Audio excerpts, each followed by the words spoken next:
Welcome to the Crafting Ant Spring Update. It's spring. All ants are out of hibernation. If you go outside, ants are busy running around getting food for their new brood. And it's the same for our colonies. Time for the big update. All colonies will be shown, or will they? Let's start with our channel's colony, our Camponotus irritans, Rita and the irritators. A few weeks ago, we built this setup during a Discord livestream, and they are loving it. They have a healthy brood pile and lots of room to grow. Will you join us in taking care of this great colony? Subscribe and check the community tab. Next up, the cigar factory, the Neoponera filosa. They are in need of a new setup. This one is dirty. They have been testing our jaw drinkers and made a lot of mud. I gave them a break from testing. That's why there is a tube in the outworld. The nest is a mess. They made the mud and put it everywhere. But they are doing great. Always cigars in the nest, always active, always ready to go. Another colony that needs an upgrade is our Lasius flavus. The only colony that is still in an old queen tube room setup. This 2-queen colony is doing great, and will get their well-deserved setup soon. This is our Camponotus crudentatus.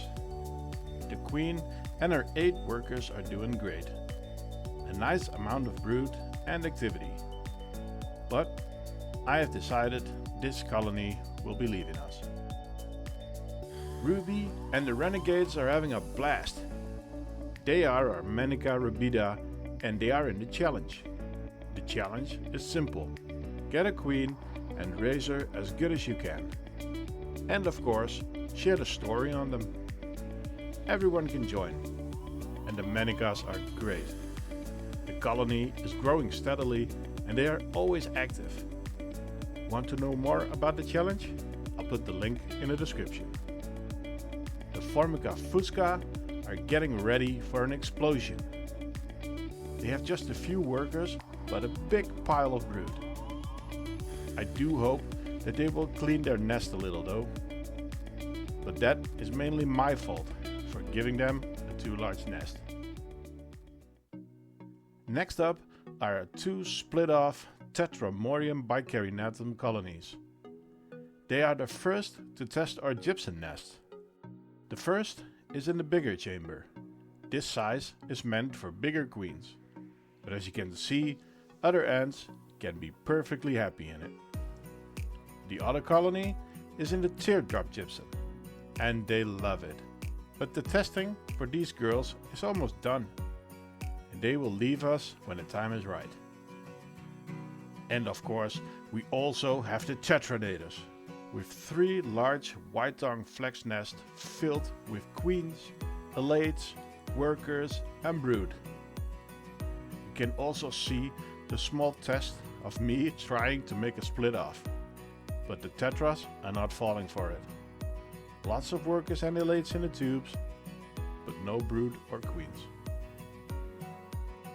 Let's look at our brown setup. In here are our Camponotus vagus, with their queen Beastly.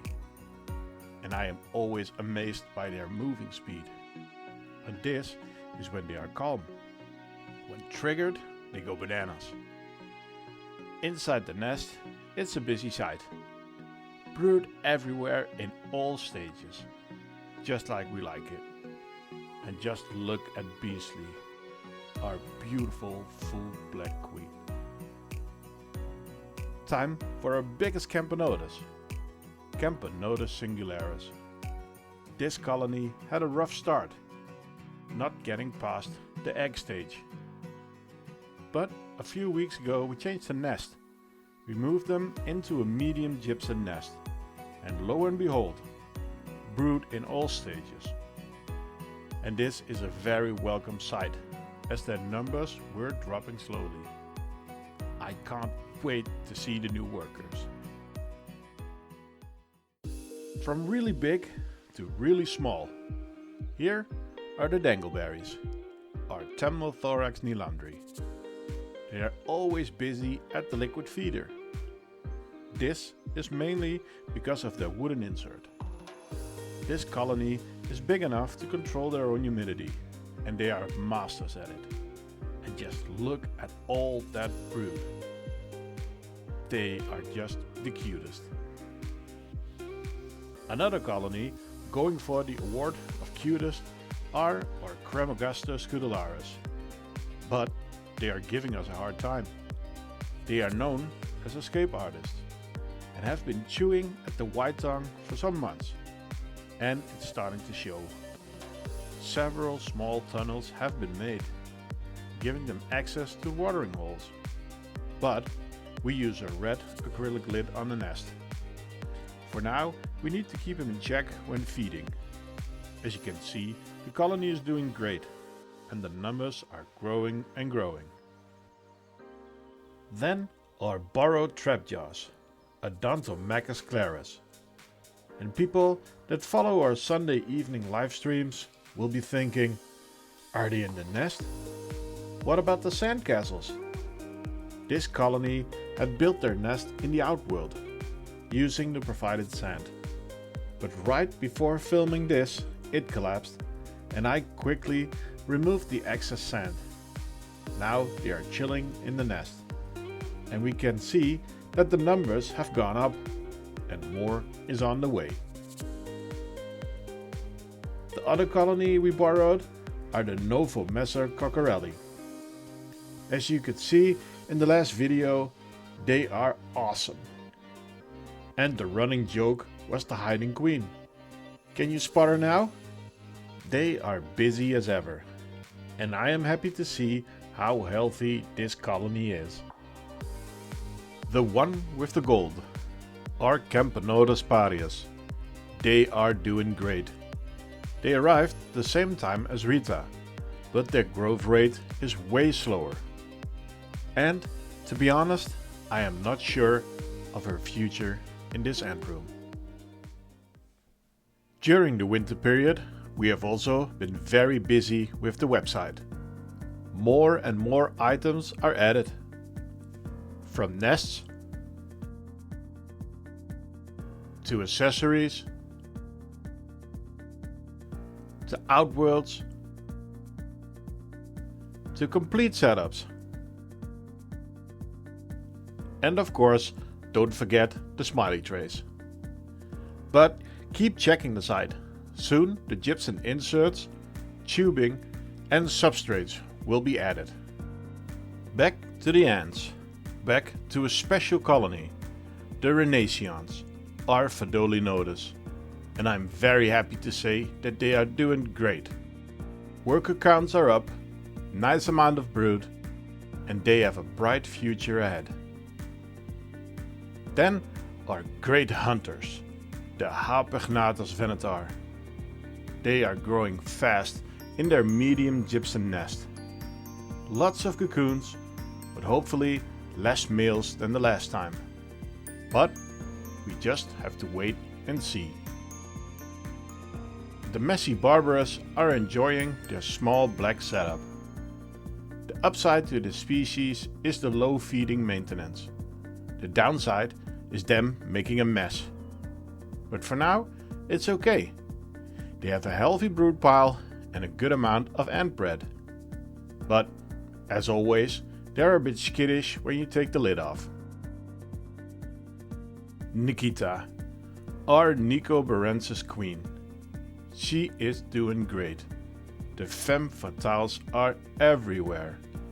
They are really happy with their current setup. But there is some sad news. I have decided to part ways with her.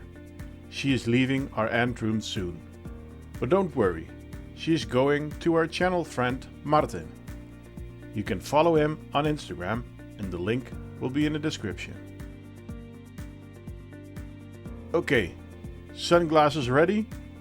This is the Lasius nightje setup from my daughter. She captured the queen herself and demanded a pink setup. I could not say no, She feeds them every Wednesday. And they are growing nicely. This is the only Niger we have left. All the other colonies are sold or given away. Camponotus lateralis. This colony did not want to live in a nest and hollowed out this branch. But now the colony is getting too big. So big that the brood is on the floor under the branch. The outworld is also not doing very well. They need a change. But what? If you have an idea, let me know in the comments. Then are Acromyrmex lundi. They are testing our new leafcutter setups. There's a whole story to tell, but this will get its own video. They are doing great though. We stream them a lot in the Discord. Last but not least, Carebara diversa. They are always running in the outworld, and if you place some food, the response is awesome. Mages are called in, trails are made, all for the queen. She is in the nest, and to be honest, I might need to start expanding the nest. It's getting crowded. But now, the big question. Is this everything? Are there any surprises? Well, yes. But no. We have some other colonies, but you'll need to stick around to find out. If you got this far in the video, thank you. If you want more information about these colonies or need help with your ants, join our Discord. And of course, like, subscribe and hit the bell icon. Thank you for watching and see you next time at the Crafting Ant.